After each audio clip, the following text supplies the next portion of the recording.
Last month, Ukraine shed the Soviet hammer and sickle from its megalithic Mother Ukraine statue in Kyiv, replacing it with its own trident, which has served as a symbol for Ukrainian nationhood for well over a millennium.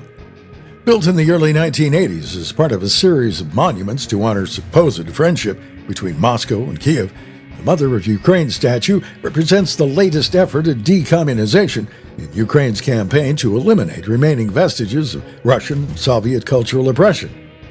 Irony abounds as Ukraine follows up cultural victories with battlefield successes, as Russia's Vladimir Putin continues to experience tactical defeats at the hands of the very nation he claimed didn't exist leading up to the February 2022 invasion. Moscow's conduct over the past year and a half is a natural outgrowth of the pseudo-historical claims outlined in Putin's July 2021 essay titled On the Historical Unity of Russians and Ukrainians, where he alleges that Ukrainians and Russians are one people, victimized by Western plots to sow discord and division through the Slavic world. In this narrative, any military operation waged by Moscow would be legitimate and necessary to reclaim lost territory and reunite a singular nation.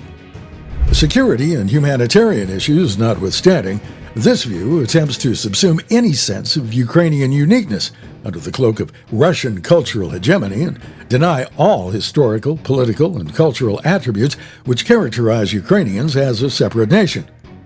In the battle of competing narratives, many things can be true and require appropriate nuance. However, what can't be compromised is the truth that Ukraine enjoys an established history and independent culture which fuels their fight for survival today. The fact that the peoples of Ukraine, Belarus, and Russia share a genesis through the 10th or 13th century medieval Kievan Rus state does not discredit each nation's individual claims of political and cultural sovereignty. Any statement to the contrary would be akin to arguing that France and Italy lack separate identities given their shared Roman roots. Rather, Ukrainians, for the past millennium, have cultivated a rich culture replete with their own localized religious, political, and linguistic styles, despite centuries of overlapping external pressures and influences.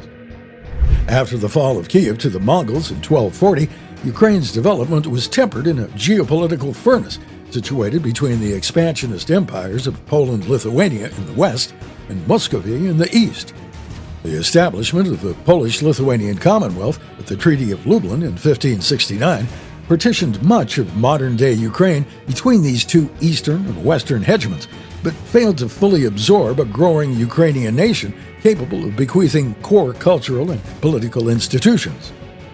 Ukraine's early political movements in the 16th and 17th centuries mirrored prevailing national and cultural sentiments, which emphasized liberty, democracy, and self-expression as governing ideals, juxtaposed to neighboring Russia, colored by autocracy and inflexible cultural sublimation.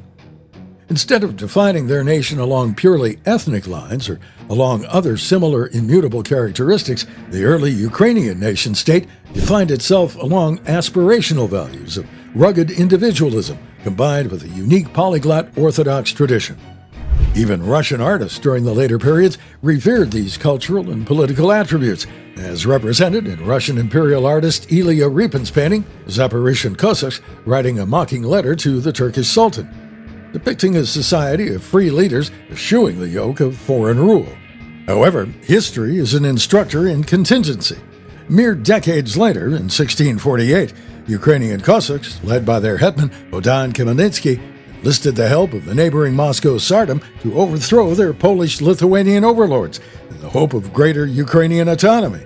Rather than securing their freedoms, this Faustian bargain introduced over 300 years of Russian control over Ukraine, beginning with the 1654 Treaty of Pereyaslav. Ukraine's survival, despite centuries of overlapping rule and subjugation from multiple neighboring empires, Russian, Polish-Lithuanian, and later Austro-Hungarian, is a testimony to the enduring resilience of the Ukrainian nation, both past and present. Their resistance today against revanchist Russian expansion is further proof of the legacy of Ukraine's intractable commitment to self-determination. Russia's attacks against Ukraine today, ranging from attacks on civilian centers, churches, and the kidnapping of over 16,000 Ukrainian children, are the latest manifestations of a campaign to deny a separate Ukrainian historical development, cultural identity, and any subsequent representative political framework. Ukraine's fight for survival isn't just about territory, but is the apotheosis of their enduring struggle for freedom. History enables citizens to construct their own mythology just as easily as it helps individuals understand the nuances of their own identity, forged over centuries of equal parts victory and tragedy. Make no mistake, Moscow's current invasion is established upon premises that are as morally bankrupt as they are historically ignorant. After celebrating their 32nd year of independence on August 24th, let the historical record show that Ukrainians today inherit a culture and political tradition fortified by generations seeking to protect their identity and ensure the continuation of a nation accessible to its posterity.